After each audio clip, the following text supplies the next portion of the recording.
So, I wasn't planning on making another video about another article that I found this time of the year, but I thank you for Tannhaus for sending me this, and I just thought that this one, because it's probably the worst piece of crap article that I've ever seen written on witchcraft or Halloween, that it needed to be brought to our to people's attention. The name of the article is The Danger of Celebrating Halloween. And it's on a website called Charisma, and I'm going to leave a link in the sidebar. Go there and let her know what you think of her article, please. Yeah, go there and let her know what you think of this article and, complain. I've already left a comment. So was Anastasia. So did Tannhaus. I think Tannhaus did, yeah. The first thing that I noticed about this article was how bad the grammar was. The woman doesn't know how to use a semicolon. Her grammar shows her lack of education. It shows that she has likely not done any non-biased research from reliable sources. She further shows that her lack of research and her inaccurate information. And I find that these articles are becoming more typical, and I think it's only because we're becoming more accepted in society. You see, a lot of Christians like her are really angry. They have an us or them attitude where everyone who believes differently than they do is the enemy. You know, they misunderstand what witchcraft is to such a degree that they feel they need to declare war against it. And they make up all of these ridiculous lies that anyone in witchcraft will know is a lie. And I even saw some people even comments on her article who claimed they were pastors who were saying that they wanted to see her sources so they would know that she was not bearing false witness. So there are even some Christians who are questioning this garbage. There were some good-hearted people who were of the Christian faith who were on there calling her on her bull crap, basically. Right. It's a complete. All of it is a lie. Yeah. So, not all Christians feel this way. I don't think that we could ever say that, but this is a class of people who are more like religious bigots who happen to hide behind Christianity. And the reason that I take it so seriously, the reason I get so mad is because they are trying to brew hatred toward us. They're trying to bring violence toward us. They're trying to get rid of us in any way they can. They know that they can no longer do it legally, and so they're going to try to lie, manipulate, slander, fabricate, whatever they can do to get rid of it. Whatever they can do to discredit us, they will do it because they are scared. They're scared that they're mad that they're no longer the dominant religion, and they're scared that another religion is being accepted, and they're going to do whatever they can to bring it down. This is why I always debunk Christian lies and all Christian propaganda, because if we just sit back and let them say whatever they want to say and don't oppose them, then who is to say the burning times won't happen again? Well, I mean, why did the burning times even happen to begin with? Think about it. Because of Christian lies and Christian propaganda. That's it. That's basically what caused it. So if we just sit back and let this crap go unopposed, who's to say it won't happen again? When people get scared, they do crazy things. The reason that it's important to do this, I think, is because if we don't set some kind of standard that says this type of hate speech, because that's what it is hate speech, is wrong and should be looked down upon by people regardless of their religion, then it's going to continue. But if society stands against it and says, hey, you know what? This is not good. This is not a thing that someone who considers himself a good person does, then it will start to go away, because really society is what dictates morality. If we set a precedent that this isn't the right way to be, then we're hoping that, eventually, I'm not saying it's going to be an overnight thing, but eventually people like this will just shut up. But here's some of the lies and just utter crap that she's, put in this article. Going back to a point you just made, I made a point in one of my videos, I think last night or the day before, that eventually there's going to be, we live in a society where any information is free to be put out there for people. We're no longer restricted by the church. So my theory is that soon there's going to be enough information out there to where nobody's going to take these people seriously. One of the first things I noticed is that she said that witchcraft works through dirty hearts and wrong spirits. And this is a very backhanded way, I think, of saying that witches are inherently evil and spiritually inept compared to Christians. And it's hardly an accurate statement, obviously, because I don't think I have a dirty heart or a wrong spirit. And I don't think it's really very, she's being disingenuous by saying this, because she hasn't met all the witches in the world. She couldn't possibly know this. And you can really tell that she has a limited vocabulary. You really can. I mean, it's obvious she's been fed this or just pulled it out of her ass. Yeah, probably the other thing. Yeah. Second thing that we noticed was that she said that candy at Halloween is prayed over by witches. That is beyond me.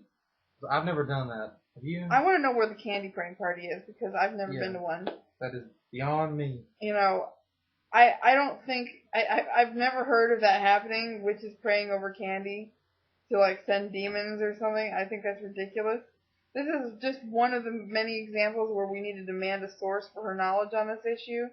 And really what it is one of the worst lies I've ever heard. It is. And it's not even a believable lie if you have even a 5th grade education.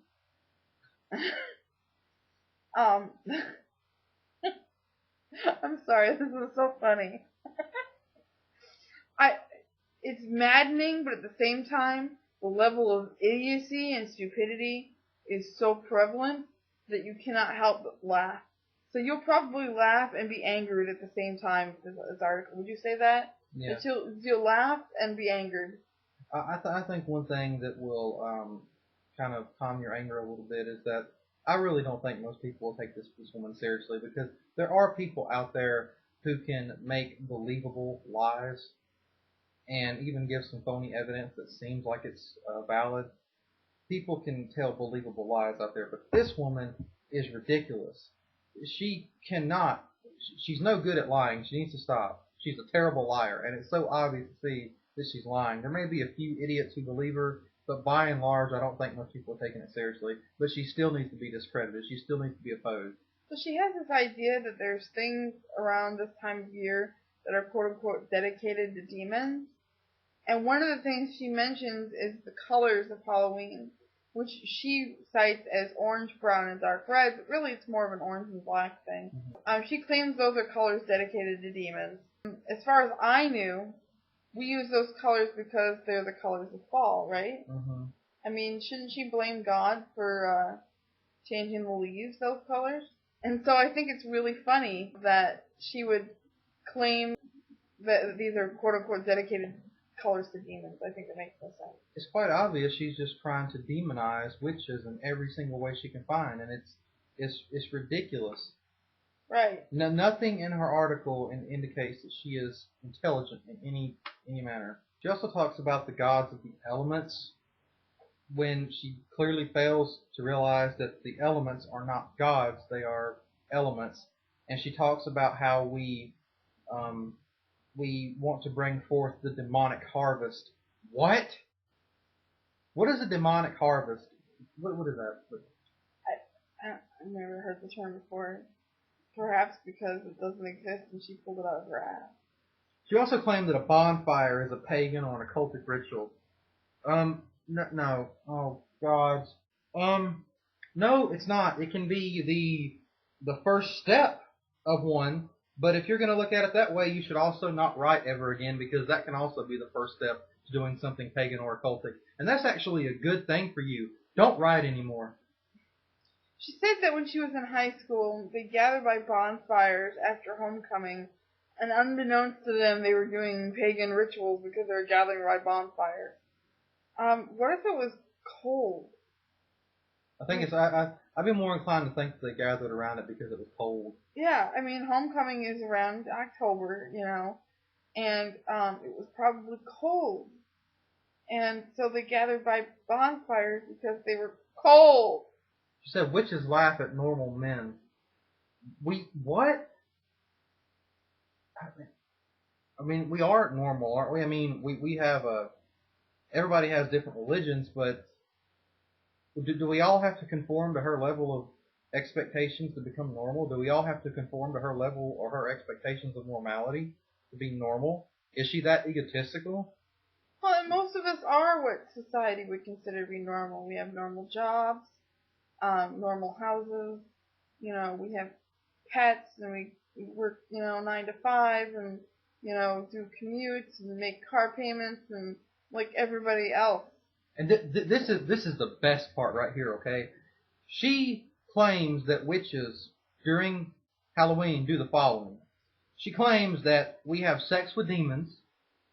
She claims that there are orgies with humans and animals, animal and human sacrifices, rape and molestation of adults, children, and animals, conjuring demons and casting spells, time-released curses.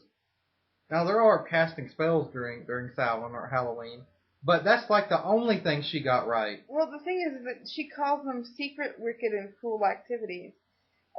What is secret, wicked, or cruel about, doing a spell for a good harvest? And it's so funny. She never gives a source on any of this garbage because there are no sources on it because it comes out of her ass. Where are these demons that we have sex with? I'm not aware of that. I've never had sex with a demon unless, Nor have I had sex with an animal, for that matter. Me neither. Never killed an animal. Never killed a human being. Never raped or molested anybody. I'm not even sure what revel nights are, because she put that in there. And what is a revel night? I don't know. Maybe that's just a party. I don't know, but I guess partying is evil too. Well, according to the Christians, everything is evil except going to church and praying. The worst part about this article is what she says at the end, I think. And that is that she says that we need to utterly destroy the deeds of the season. Now, after painting witches as these horrible other people who do all these horrible things, how would one destroy the deeds of the season? By destroying the people, right? It's an open invitation for violence against witches. And it's woefully irresponsible. And she should be stopped. This is horrible. I feel like this is not just a comment situation. I feel like I want to contact their webmaster or internet service provider and tell them about the irresponsible website they have going here. It's that bad. It's ridiculous. If people took her seriously, imagine some of the things that might happen to people. It's horrible. Very, very horrible. Anyway, it just goes to show that people like this feel like they're losing something. They are not ready to share the world with other believers, with other types of religions. They need to force their religion and their ideas on people however they can, with whatever lies they can. And this is just not obvious representation of that. Alright, guys. Blessed be.